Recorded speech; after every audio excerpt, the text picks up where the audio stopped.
You want 40 flaps? Yeah, I thought I called it. One of the key elements that the CVR team was listening for was the setting of the spoiler handle. We saw on the flight data recorder that the ground spoilers didn't deploy. We wanted to know if the handle had been actually armed or not, and we were looking for a specific click sound. We couldn't find that sound on the accident CVR, which led us to believe that the handle was never in the armed position at touchdown.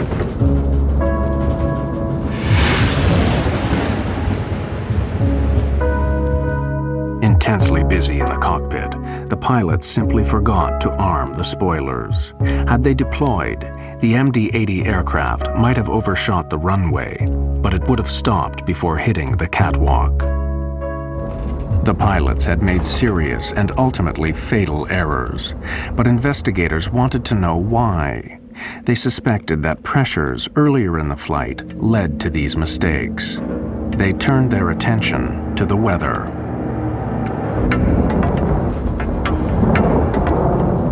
It was clear to us that severe weather had been in the area around the time of the accident. How it played a part was one of the things we had to try to discover. And putting the radar images in, the observations, trying to put it all together, would take weeks, of course, to get this information done. The NTSB wanted to know what role the weather had played in the crash, and had the pilots been fully aware of the dangers. See how we're going right in the middle of this crap. One of the concerns that all pilots have when they're trying to land an aircraft is, of course, making sure that the crosswinds that they may experience don't exceed the capabilities of either themselves or the aircraft. The wind's now 350 at 30, gusts 45. Can we land? This particular flight crew had a limitation, not imposed by themselves, but imposed by the company, and that was that they were not allowed to exceed a 10-knot crosswind on a wet runway. Crosswind limits are clearly stated in the operating manual. The crew of 1420 were flying beyond regulation limits. This is a can of worms. There's a runway off to your right. You got it? No. This NTSB animation clearly shows the effect of the winds, causing the captain to make desperate last maneuvers. Winds definitely impacted the flight. If you look at the animation, you'll see him fighting the winds. Definitely not good. We're down! On the brakes! Other one! But when you start talking about a wet runway, thunderstorms, not a good scenario. But were the pilots of 1420 aware of the hazards posed by the severe weather?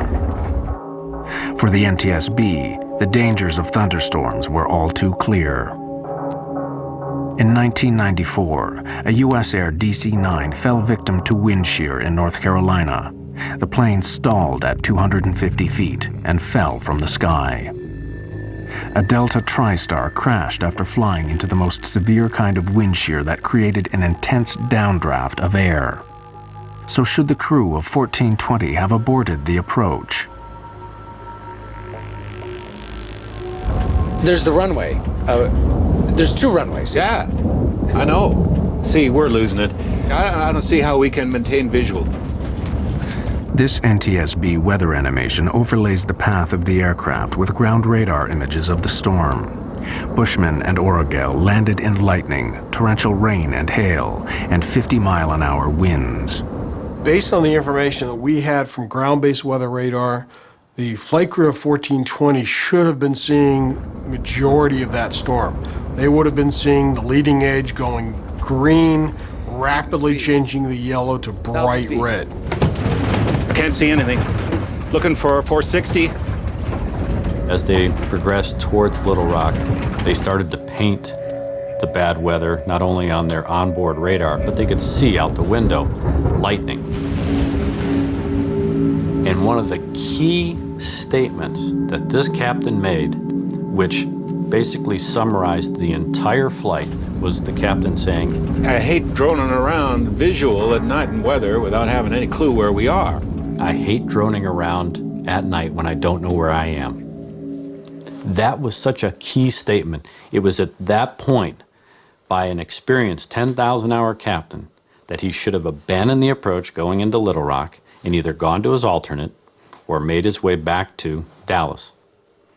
But to make a statement like that and then continue an approach to an airport where you have a thunderstorm in progress over the airport is a recipe for disaster. But the pilots were not the only ones to be heavily criticized. As the investigation continued, American Airlines flight policy would come under fire. An industry-wide scandal was about to be exposed.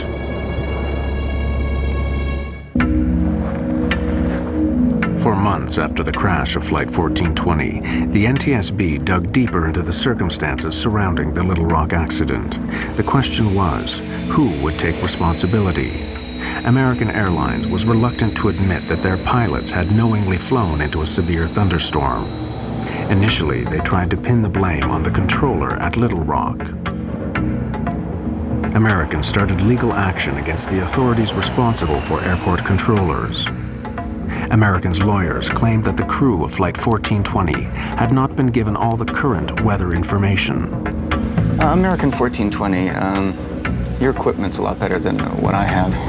How's that final for 22 left looking? But after interviewing the controller at Little Rock, investigators were unconvinced. It's highly unlikely that the flight crew wasn't sufficiently informed about the nature of the weather and the severity of the weather, not only en route, but of course during the course of the landing at Little Rock. The focus turned back on the pilots.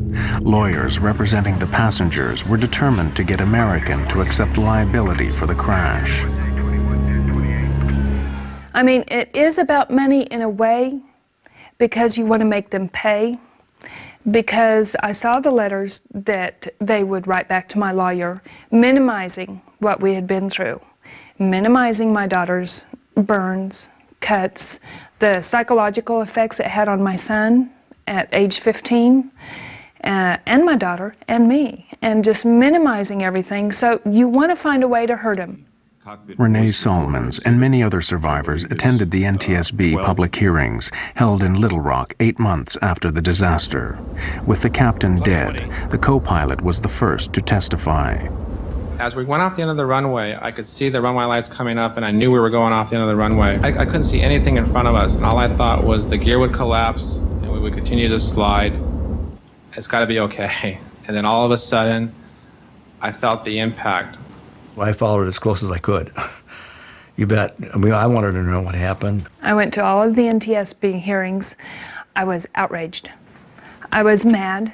For me, they didn't ask him the right questions. You know, I wanted to ask him, what were you thinking? Why did you all play chicken with our lives? The co-pilot's testimony was highly controversial. In his account of the final moments of the flight, he claimed to have told the captain to abort the approach, otherwise known as a go-around. Who can call for abandoning the approach? Either pilot. Did you call for a go-around at any time? Yes, sir, I did. It sounds like after reviewing the tape, you can definitely hear the go and the around. It seems like he talked at the same time I did, and I looked over at him, and he brought the airplane back on course.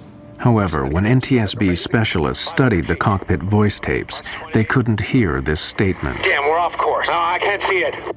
Way off. Even though he stood by that statement, we could never validate it. That led to a controversial finding because we weren't really sure if that took place or not. The NTSB asked tough questions of the co-pilot, but was American Airlines training also at fault? Greg Feith put an American Airlines manager on the stand. What were the company rules for pilots flying near thunderstorms?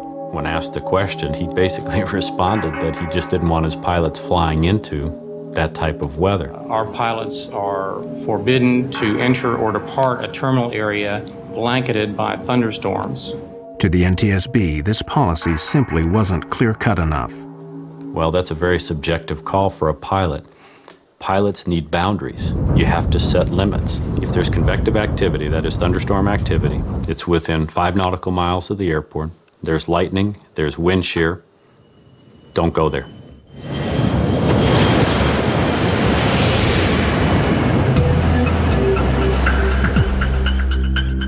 The deeper they looked, the more the NTSB found that flying into thunderstorms was disturbingly widespread.